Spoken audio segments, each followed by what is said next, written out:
Hello, hopefully everybody can hear me. Welcome to another edition of Question and Answers here at Cropking.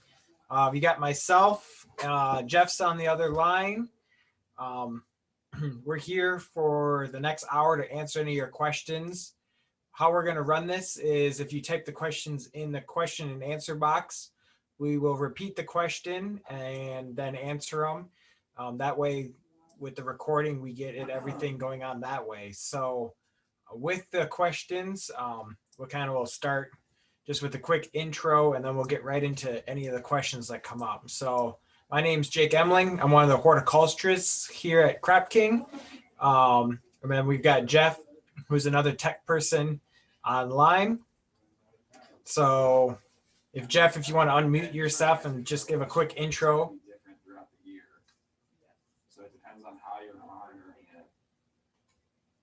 Is that better? Can you hear me now? Yep, we can hear you. But can you see me? No, but we can hear you. You're fine. Okay. So I'm Jeff Baldiff. I've been at Cropking for 25 plus years. I do most all the tech support work, whether it's working with our growers for crops, construction. I do most of all the quoting. I just do a lot at Cropking. Be quiet.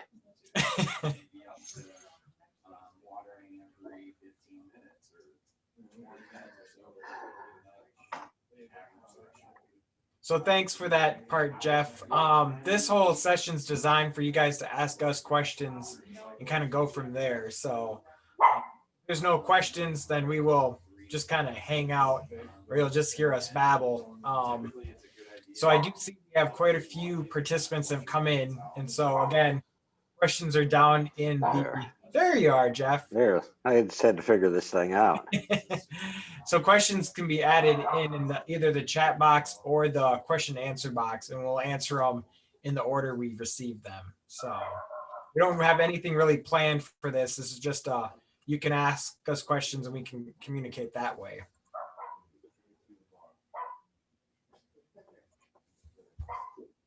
Oh, I got a first question. What are some important aspects to consider for hydroponics with regards to water quality?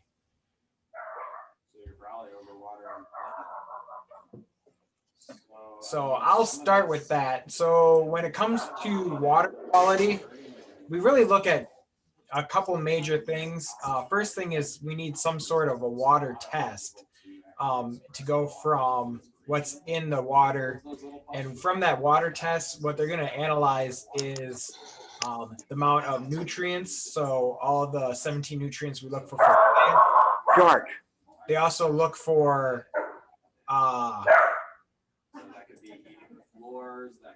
polycarbonate, they look for the bicarbonates in the water. They look at the pH of the water, and if there's any dissolved solids in the water too. So from that part, we can come up with suggesting if the water needs some sort of filtering options to clean up the water, or a lot of times what we do is make up a nutrient recipe based on what's in that water. And so that's a really important question about what kind of things we look at when it comes to water quality. Biggest thing with it too is water quality is different throughout the US. And so just because you or a person down the street from you says they have good quality water, definitely get tested the water you're actually going to be using. You want to add anything to that, Jeff? No, I mean, it's important to know what your water is. And Jake's right. No two wells will ever generally don't test the same. So it's always important to know what the makeup of your water is before you start, so you have an idea whether it's usable or not. We see lots of tests recently within the last few years that have higher sodium and chloride contents in it, to the point where it's not usable for hydroponics. Most of those involve some treated water from city water or rural water. So we can look at your water analysis results and make recommendations on how usable it is or what kind of extra filtration system may be required to make it usable. Yep, yep. And then in case you're wondering, most good agricultural labs can test water. So we use quite a bit of samples sent over to Clemson University. And then like an independent lab we use is A&L Labs. So there's quite a few labs out there to send your water to. Next question I see that came up is, what are the best type of bees to use in the greenhouse for pollination? Well, there's really only one type of bee, that's bumblebees. There's several sources of bumblebees for growers to use in the United States. Honeybees don't work in the greenhouse at all because most honeybees' natural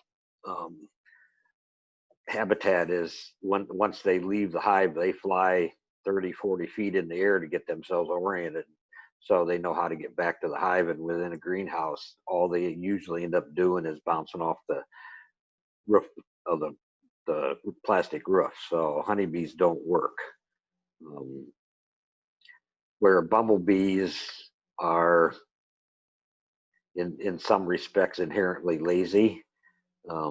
They'll only go as far as they need to go to find pollen, where honeybees will go for miles and miles. So it's relatively easy to get honeybees to stay with, or bumblebees to stay within the greenhouse and not try to get out. The only time they're going to try to leave the greenhouse if there's not enough pollen or flowers within the greenhouse for them to have enough to eat. And even then, you know, we have pollen available that you can supplement their diet with. Yeah, on the topic of bees, I wanted to add too that in the case of a small system or you have few plants, you can also hand pollinate. That's quite a common thing. And we do have quite a few different options out there. They make a little, it looks like a long electric toothbrush that you use to help hand pollinate the plants. Obviously, bees do a better job than hand pollinating. So always the best option is to try and go with the bees or some sort of insect to help take care of that.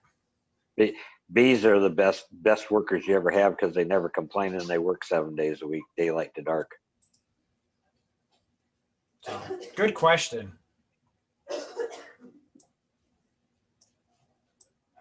you in Pearl?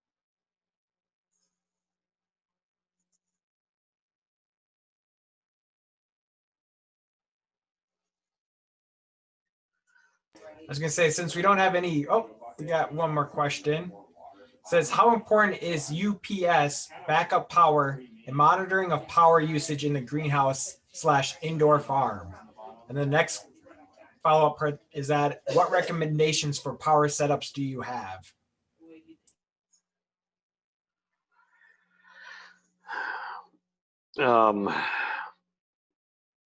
Well, Jen, I mean, can you read that again, Jake? Because I don't think I caught quite the first part of that. Yeah, it's asking about how important is having backup power and monitoring of power usage in the greenhouse or indoor farm. Well, I mean, it's always very important to have backup power for any, whether it's a greenhouse or an indoor growing facility. You have a lot more buffer with an indoor growing facility, obviously, but with the greenhouse, we generally tell people, doesn't matter whether it's the middle of the winter or the middle of the summer, if your power goes off, you have 45 minutes or an hour before it's either going to get way too hot or way too cold in the greenhouse for your crop to survive. So generally how we handle, you know, recommendations for that is, I mean, we have to look at your individual project, the size of it, the equipment that's there, what equipment needs to run during emergency conditions and what equipment doesn't, and then we can work out how much power is required for a backup generator to operate that facility. Yeah, and so, the second part of that question is, what recommendations for power setups? Do you back up power at a facility level, component, or section level? So usually like a generator is designed to run the whole facility or the whole greenhouse structure. Yeah. But we do have battery backups that we have on certain environmental computers, just as like a surge protector / battery backup, which is a good practice. It really depends on how many things and what you're trying to back up in the specific greenhouse. Yeah, that's why we just generally look at those on an individual basis and make our recommendations from there. It's really hard to do a general recommendation without knowing what size and what equipment that needs to operate under emergency conditions. Yeah, yeah. I would definitely highly recommend, though, it's pretty much required that you need to have some sort of backup power no matter where you are in the country. So That's right. or overseas. So next question we got is, what crops are best suited for drain to waste systems? That would generally be vine, any type of vine crop, something. I mean, drain to waste systems are generally a Dutch bucket system, or it could be a rock wool slab, a lay flat perlite bag, or a cocoa core bag. Those are all generally tight waste, drain to waste type systems that we would use. And those crops could be, generally it's tomatoes and cucumbers and peppers, but there's other crops that can be grown in those kind of growing systems.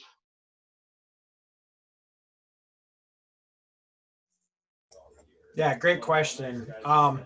Maybe we should just elaborate, since we're caught up on questions, what a drain to waste system kind of entails. So, and it's all, like I said, it's all tied in for when you're going to be. Oh, you started it. Okay, so drain to waste system is just a way of thinking. So the Beto buckets are designed to have a certain amount of nutrients that stay in the reservoir at all times. And when the plant gets irrigated, it flushes some of that water out. And so where that water goes, usually it goes into some sort of collection pipe and then exits the greenhouse or exits the system.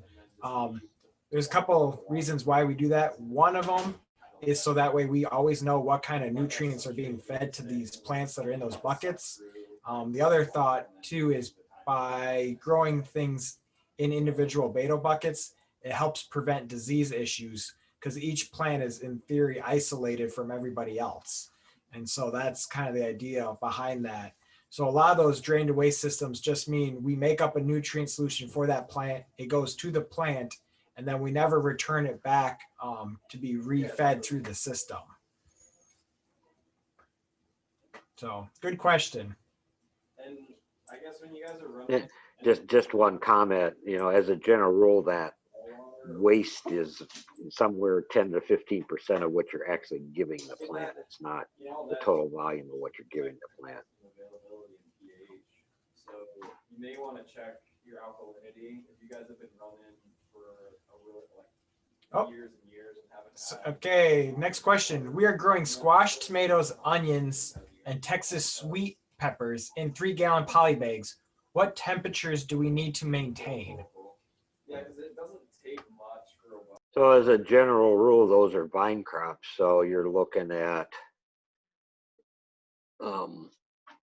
daytime temperatures in the mid to lower 70s. For those types of flowering crops, you generally don't want to take temperatures below 62 or so at night because it slows the plant down more than that. Although there's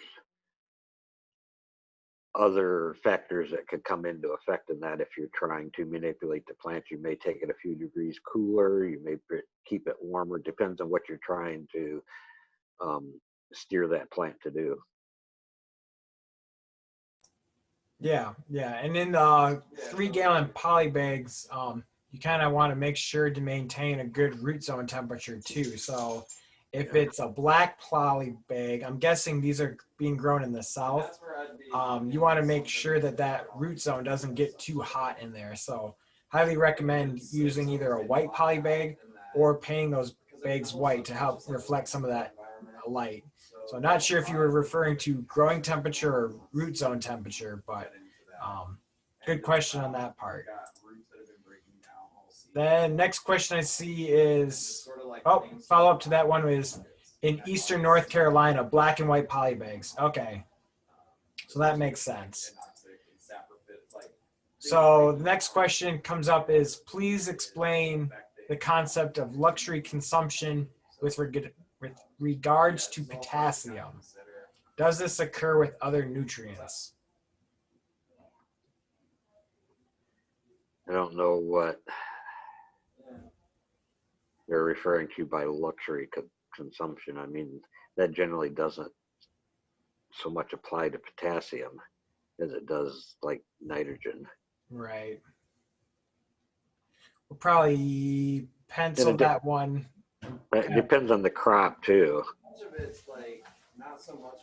Yeah, so there's a point where with all plants and all the nutrients we use, the plants have a limited capacity. So they're only going to use up so much of every specific nutrient. And there is a point where if you give the plants more nutrients, you don't see any more growth from that additional amount of nutrients applied. And that's where we come up with the idea of luxury or excess nutrients for the plant. There's a point where if you give a plant way too much of something, you actually will get up to the point where it becomes toxic to a plant. So I'm thinking that's on the lines of where that question was going. If not, you know, if you could be a little bit more specific or a few more details, and maybe we can give you a better answer than that. Yeah. But you're not going to be watering this frequently. So like, if it's just humid all day. I was going to say, I see a few more people joined in since we started. If you're just joining in, we are taking questions in either the question and answer box, or you can type them in the chat box and we'll go through them in the order we get them. We're here for you guys until 12 o'clock Eastern Standard Time. No problem. So I don't see any questions at the moment. Oh, one more came up. Oh, how can the concept of vapor pressure deficit be utilized to maximize production? Getting real specific ones today. Yeah. So the concept of vapor pressure deficit is the idea of how much effort it takes to get the water from the root area, which in theory is always in a high concentration, to the atmosphere, which is in a low concentration. And because of there's that pressure difference, water naturally wants to go from an area of high concentration to low concentration to balance it out. And so there's been charts that have been made that look at what your temperature and relative humidity. If I pause for a second, I got one right here on my desk. And so what these charts allow us to look at is how much effort it takes for a plant to suck up water. So here's an example of one. Don't mind my scribbles. So on one side we'll have temperature and the other side will have relative humidity. And so this is a quick way of determining vapor pressure deficit or how much effort that plant takes. But the takeaway from it is in this range right here, you can have too much water in the atmosphere or in the growing condition. And then that tells the plant, hey, I don't need to take up any water because I'm not losing much water. In this area, it can actually be too dry. And so what the plants are doing is they're kind of closed up all the cells in the plants so that way they don't lose water. But when you're growing hydroponically, all of our nutrients are in that water. So we want to be in this range where the plants are forcing to take up water because that also forces them to take up nutrition. So that's kind of the idea behind VPD is we're trying to force those plants to always take up water and take up nutrients at the same time. Good question. I see another one came in. Back to bumblebees. How many are recommended for a 32 by 75 foot house? How many? Well, there's only, as far as I know, 2 sizes of hives that are available currently, at least from Copert. Yep. The other suppliers may have some kind of different system, but they're all basically, there's either what they call a rapid pollination, which is a hive that's fully mature that's going to go out and pollinate, or what do they call them? The other one that's just changed recently. You're talking about the Excel. Yeah, that's the longer last. That's Yeah. the hive that they ship not quite mature, so it lasts longer. Yeah. Well, I mean, if you So it generally isn't the number of bees; it's more of the type of hive that you're ordering. It doesn't take. I mean, for a 30 by 72 house, it doesn't take a very large bumblebee hive to pollinate that. I mean, when you consider that usually more than half of the bees inside the hive are don't leave the hive. They're basically just the workers working within the hive. 10, 15 active workers flying outside of the hive would more than pollinate that size of a area for tomatoes or cucumbers. Well, not cucumbers, peppers is what I was going after there. Yeah, usually it's based on number of plants for the beehives. And so Yeah. they know a minimum amount of plants you need to sustain the bees. So, and each hive is a little bit different. They usually last about 8 to 10 weeks. And so what happens is you get your first hive usually right at or just before all the flowers are opened up. So that way they're ready to start working. And then you'll continue to get hives until you're ready or done having flowers in the greenhouse.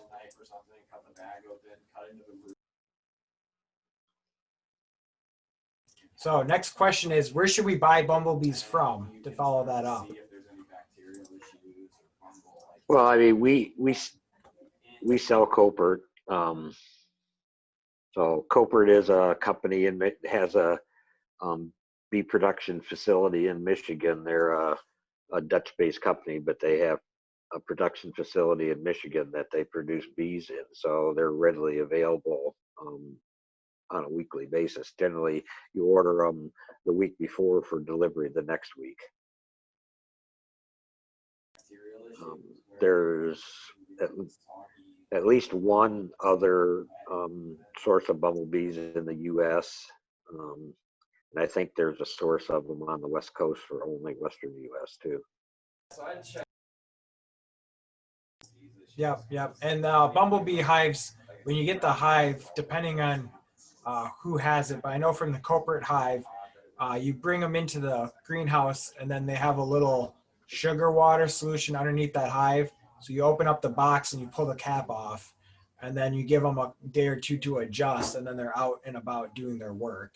So usually they're shipped.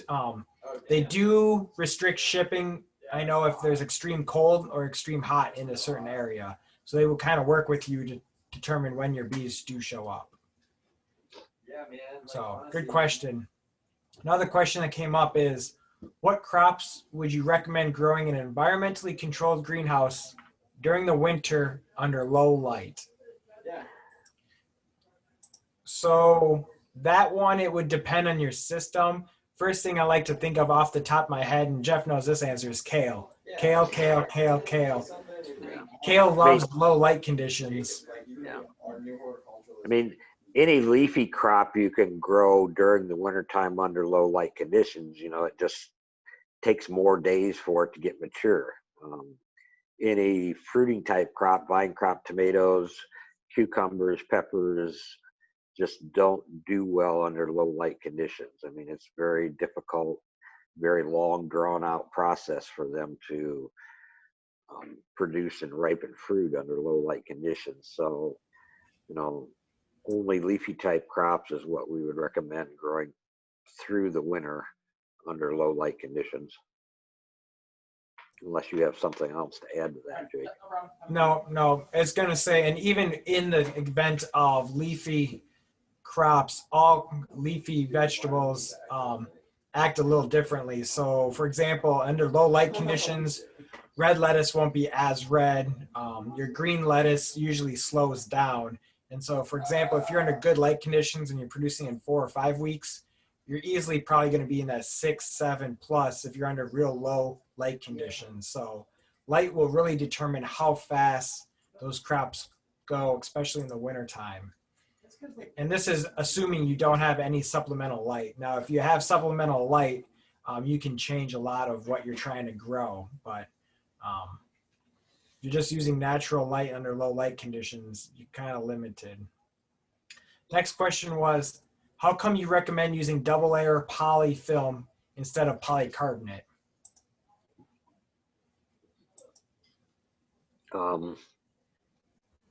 Well, I mean, one of the first things you look at is cost. And, you know, our greenhouse structure is really not designed for polycarbonate roof. We can do polycarbonate sidewalls and in walls.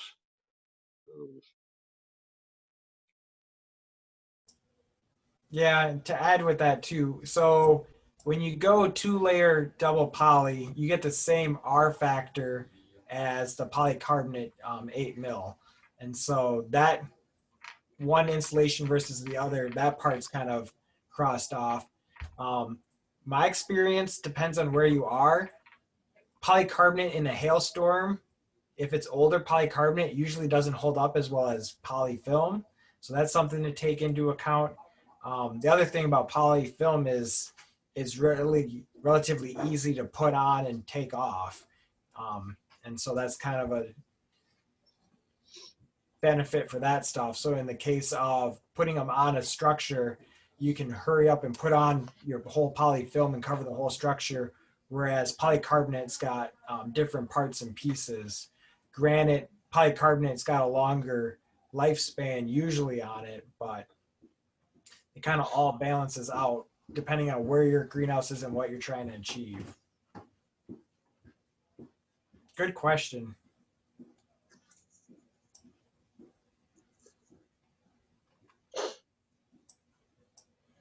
Next question, how much CO2 is necessary for lettuce production for 1 year in a vertical farm, 3,000 square meters?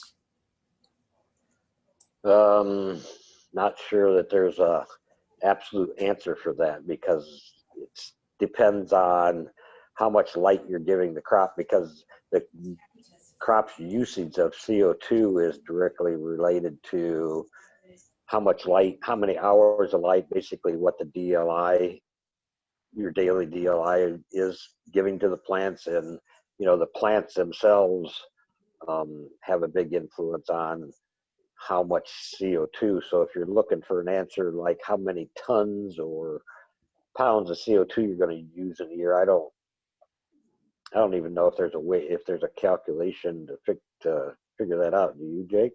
There, not really. With everything else being equal, the plants, if you add extra CO2, you'll see an increase in growth. Usually, you're gonna have to make sure everything else is perfect. So the amount of lights, like Jeff says, amount of nutrients, like we mentioned earlier, your humidity and temperature inside of there. So follow up to that says 16 hours of light per day.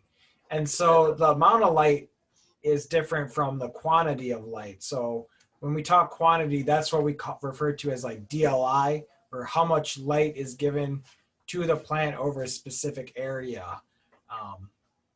And it's also based on concentration too. So normal atmospheric normal atmosphere CO2 is about 400 parts per million.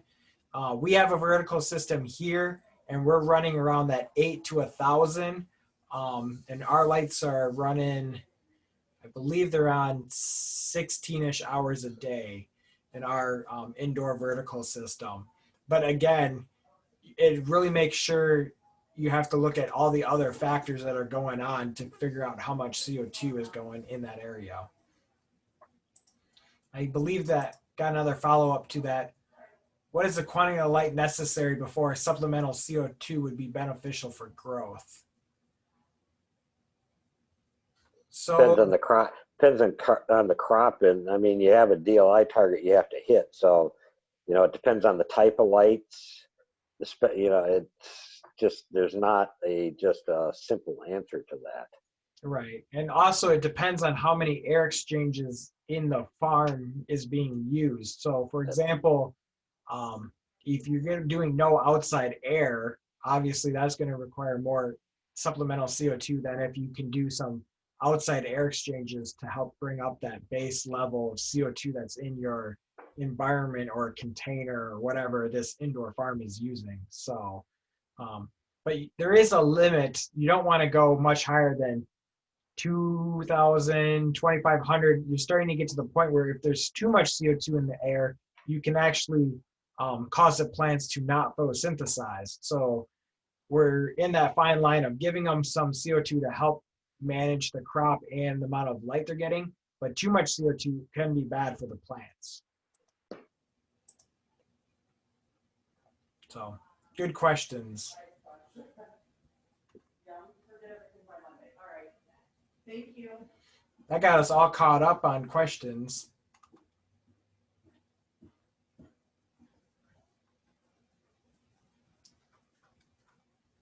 So with that part, just in case you guys aren't familiar with, we do have another more online workshop coming up, and that one's going to be November 18th.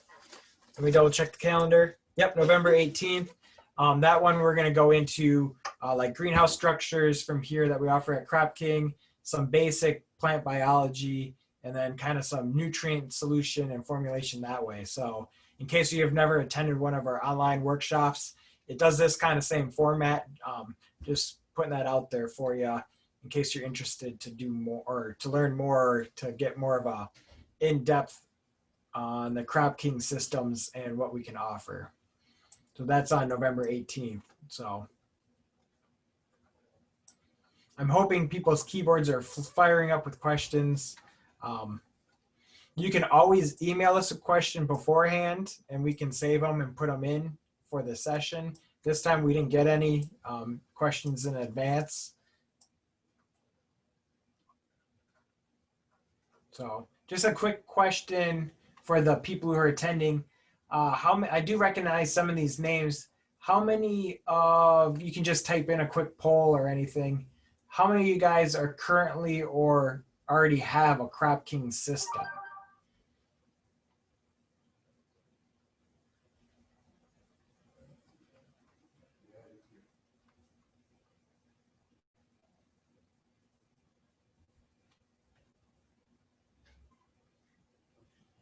Oh, I see 1, 2. Okay, cool.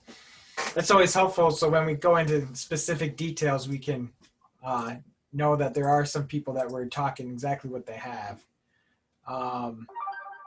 So next question I see came up is, I've heard about your container from Urban Crop Solutions. How does the level of maintenance compare to your typical lettuce/leafy greenhouse? I'll let Jeff start with that one. Why are you giving that to me? I'm just letting you know.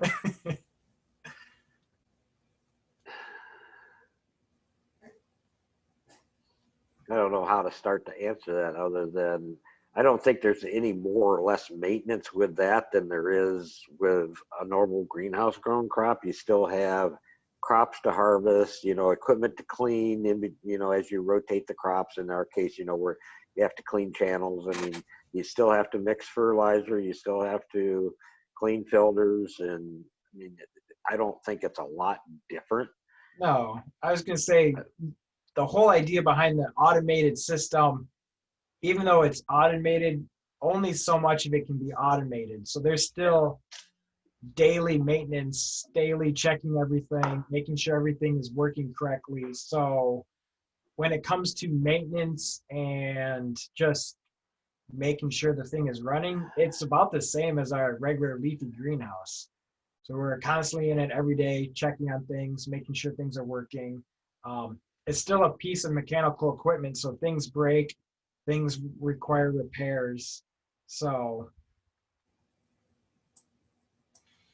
I'm hoping that's the kind of answer you were looking for that one. Okay, next question. It says, I do not have a Cropking system. We are a UPS system and power monitoring unit provider.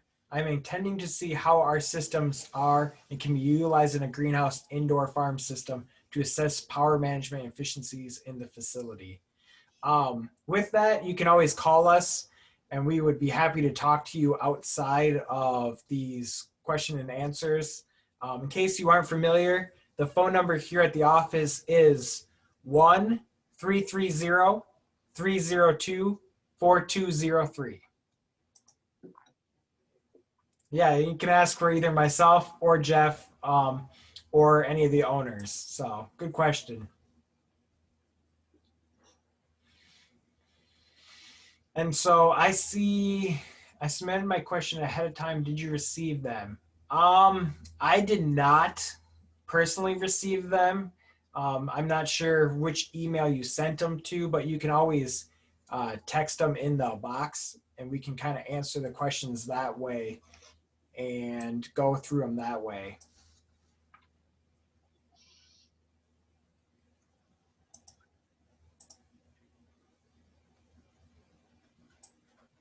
So I just wanted to go back to the comments about the container since we've got some time waiting for more questions to come in. We've been running our container since March, and we've been having a variety of crops going through it. We've had red leaf lettuce, green leaf lettuce, a couple different varieties of romaine. Currently, we're doing some herb trials in there and some spinach. And so we're getting some good consistent yields of the different crops we have inside of there. So we have it running. We'll probably keep it going for at least through the winter time, and then we'll be able to share quite a bit of experience of what we've had using that system for a whole growing cycle here in Ohio. So next question we came is, what growing system would you recommend for a grower with no experience in hydroponics? Well, I don't know whether there's, I guess it depends more on what crop you're interested to grow. Vine crops would take a little bit more knowledge or education to grow, but there again, once you get that system all down, there shouldn't be any issue with that. I mean, and lettuce is a relatively easy crop, but it can be a somewhat harder crop to market. So, I mean, there's a trade-off between either of the crops. But having said that, you know, one of the advantages you get with buying a system from Cropking is all the years of growing experience and, you know, basically, you know, continuing tech support. You know, we can answer any question that you may have. You know, we have you know, training classes, although, you know, with the pandemic, you know, it's all online currently, but we can guide you through the whole process from, you know, beginning construction all the way through starting your first crop and keeping you a successful grower. I don't know if Jake has anything he wants to add to that. No, I was going to say the biggest difference between lettuce and kind of vining crops is just the turnaround time. So like lettuce, you may have heard us mention it already. You're looking at maybe 4 or 5 weeks from the time you plant that seed to the time you harvest it. Tomato plants, we'll keep those around for a year. So just from that learning curve of, oops, something happened and something went wrong with the plant, lettuce and herbs are a lot easier just because of how fast they grow. But once you learn the processes, I would say that each system, a Beto bucket or an NFT, they're pretty much equal. You just have different things that you do depending on which age and what type of crop you're dealing with. But we do sell, in case you're wondering, we do have hobby systems of both sizes. So if you're kind of doing a toss-up, I would recommend looking into either one of those systems, either a Beto bucket or NFT, one of the hobby ones, just to try and figure out and kind of play with it. Because some of the same stuff we use on the hobby system, we'll use on a commercial scale. So we still use the same kind of buckets, the same drain line, the same NFT channels. So learning and getting into it with a small system really helps. And then you can expand out to something larger. That's kind of where you're going at. But good question on that one.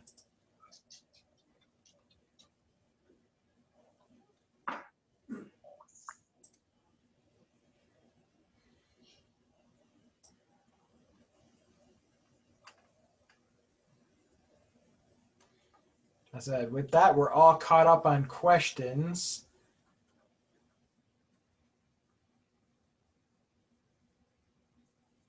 I know here we go.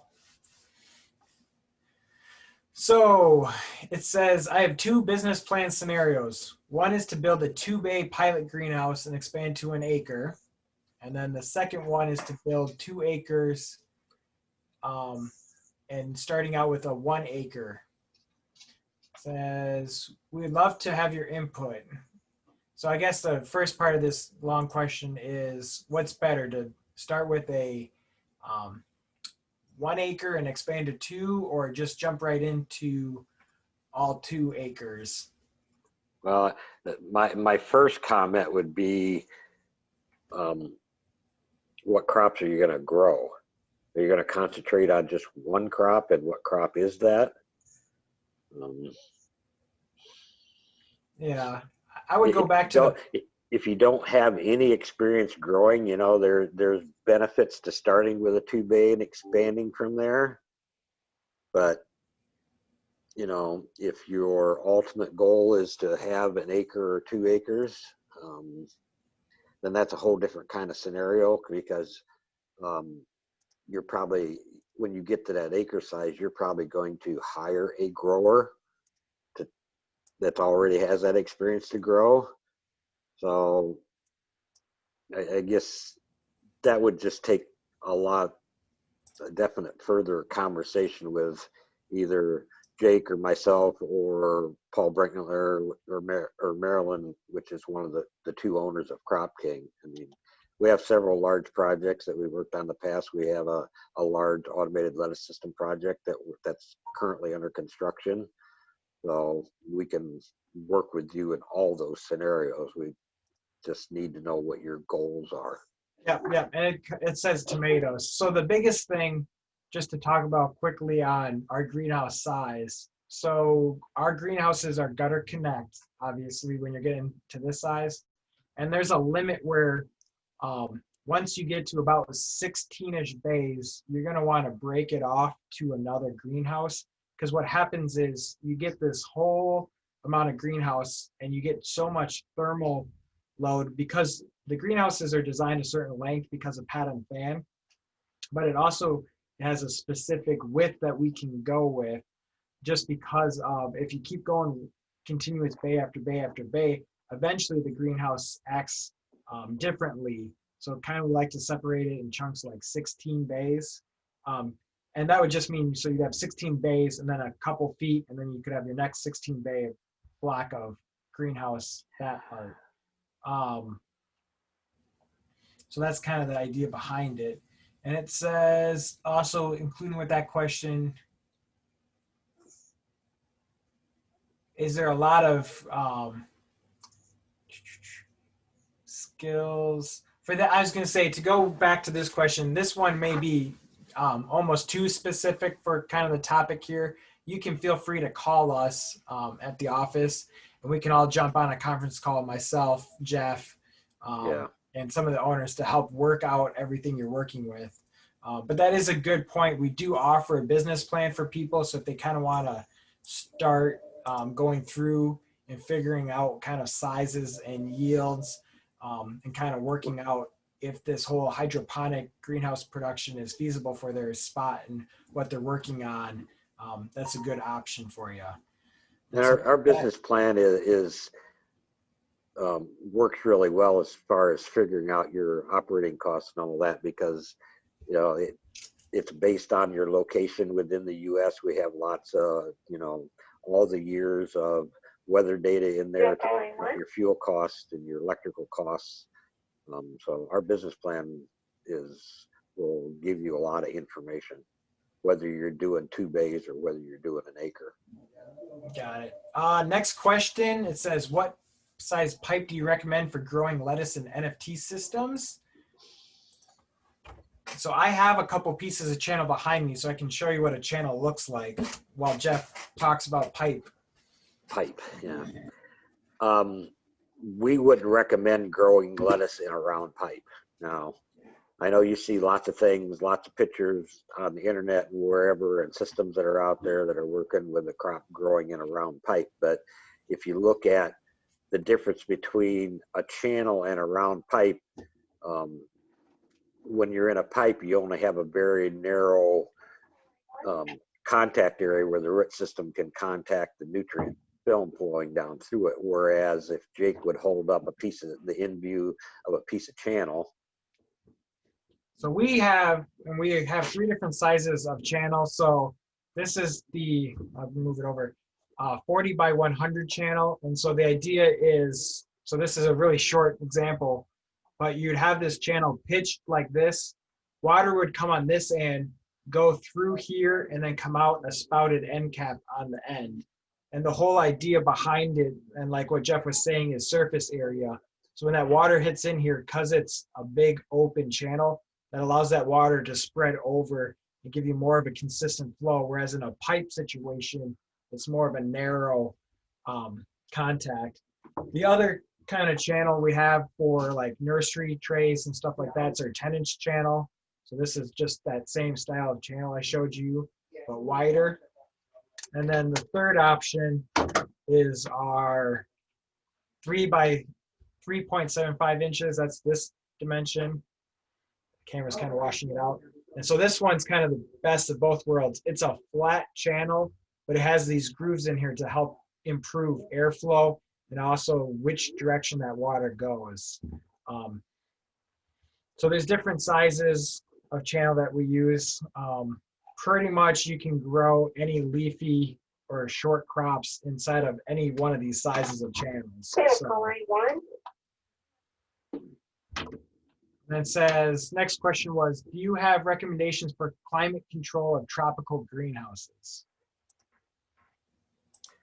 Generally with a tropical greenhouse, you don't have a lot of climate control per se. I mean,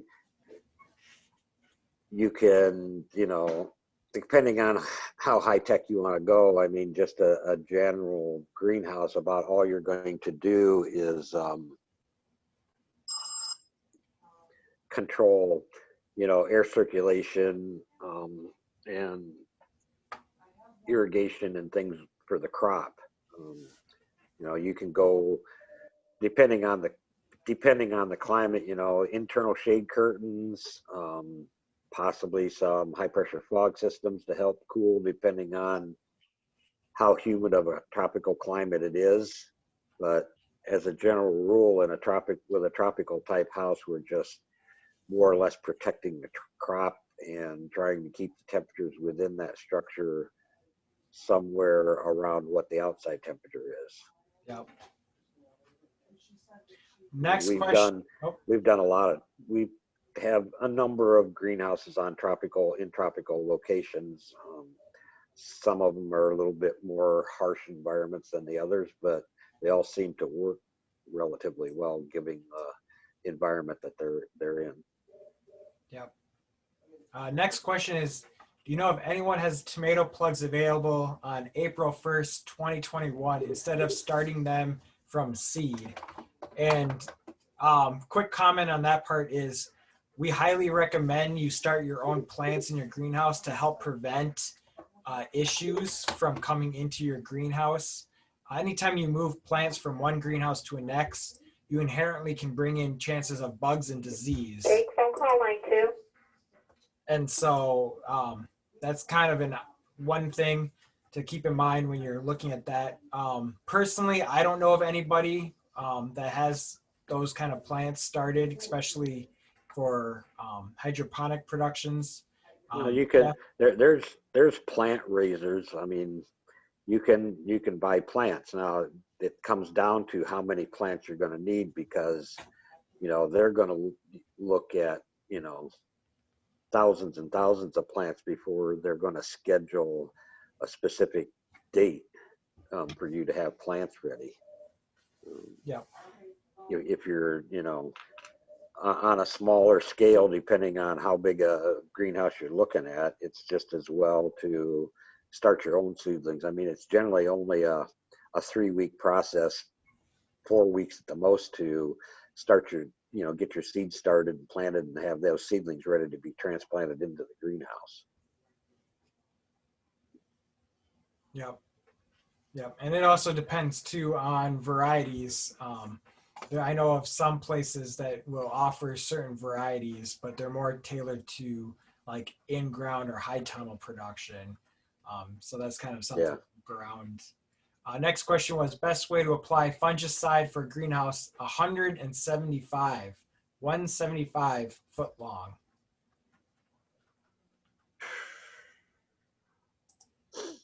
Well, I guess that comes down to what crop. I mean, the first thing would be what kind of crop are you growing, because it would be a lot different recommendation whether it's a vine crop or a lettuce or leafy crop. Yeah. Biggest thing too is it comes down to what kind of equipment you've got on hand. In theory, you could go as cheap as a backpack sprayer and walk up and down. There are different types of foggers out there. And again, when it comes down to crop, if it's a short crop like a lettuce, there's a lot more options than if you have a tall canopy crop, such as like a tomato or cucumbers. So. And it might depend on what fungicide you're applying and what you're trying to accomplish, whether you're spraying a fungicide for disease prevention or whether you're spraying to try to control a disease too. Yeah, yeah. So good question. There's plus and minus going on that whole concept of sprayers and equipment. There's plus and minuses to all of them that are out there. So yeah, I've played with all sorts of ones you can think of. And I mean, in theory, they'll all work. It's just how much and what compounds you want to apply for your greenhouse. So good question. We've got a couple more minutes in case anybody's got some other questions.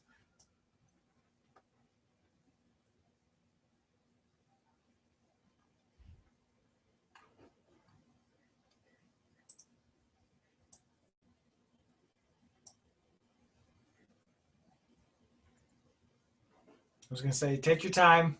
yeah. We know that texting them all in or typing them all up takes a few minutes. We just do this for organization rather than having a bunch of mics all on at once. So.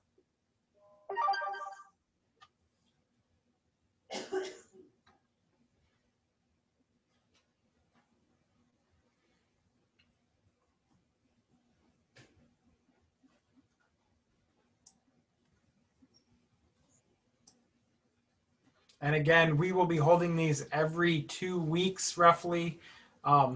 I believe we're going to take a little bit time off around the holidays, but then we'll be starting them back up.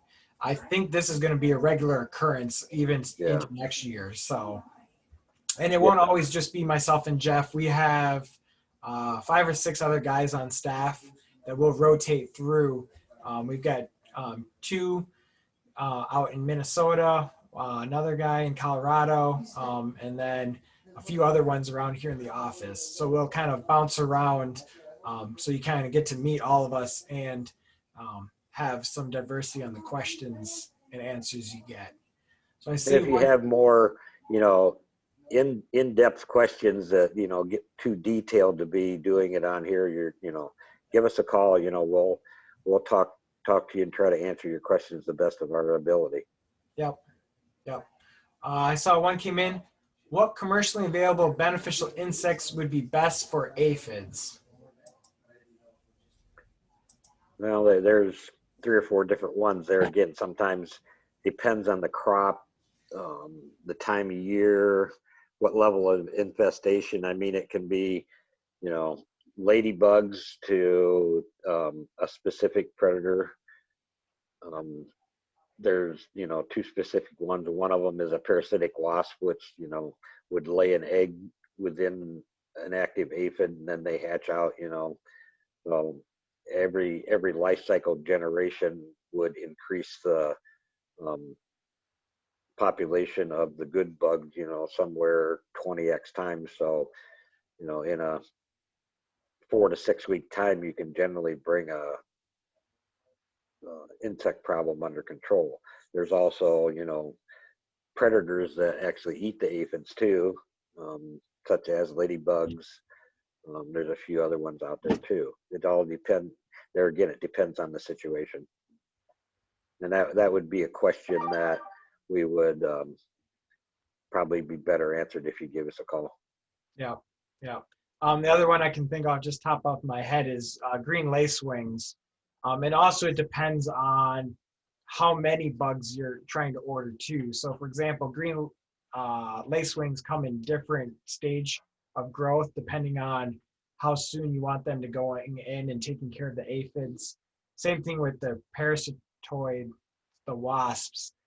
They come at a different life cycle. So the idea is you bring them in and it takes time for them to come in and start taking care of your problem.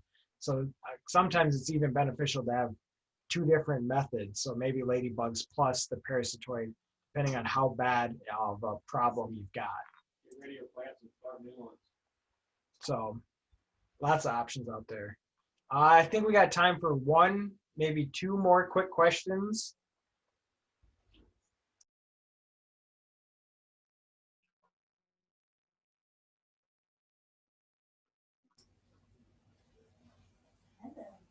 And like I said earlier, if you have questions after the session, you can always email us, or we can save them for the following, which will be 2 weeks. So that would be November 20th.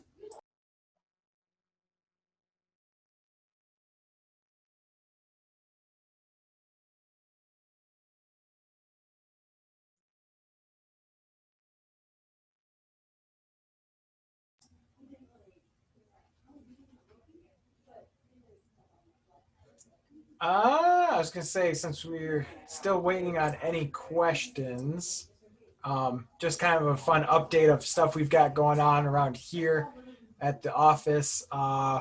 We will be starting our new set of tomatoes coming up relatively soon. And so that's kind of a fun time of year where we start turning over our crops for next year. We've done some improvements and we've got a new system from VGS in our greenhouse. So stay tuned. You'll see pictures and information about that coming up.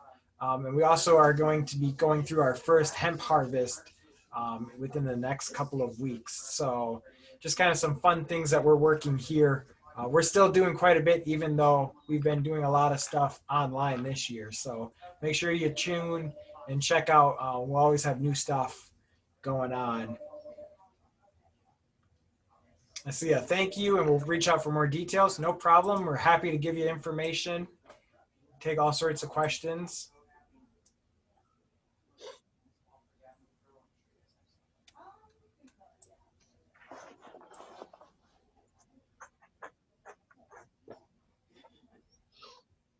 I see 1 more minute on the clock on my official timekeeper. And so if there's one last burning question or comment, we can talk about that.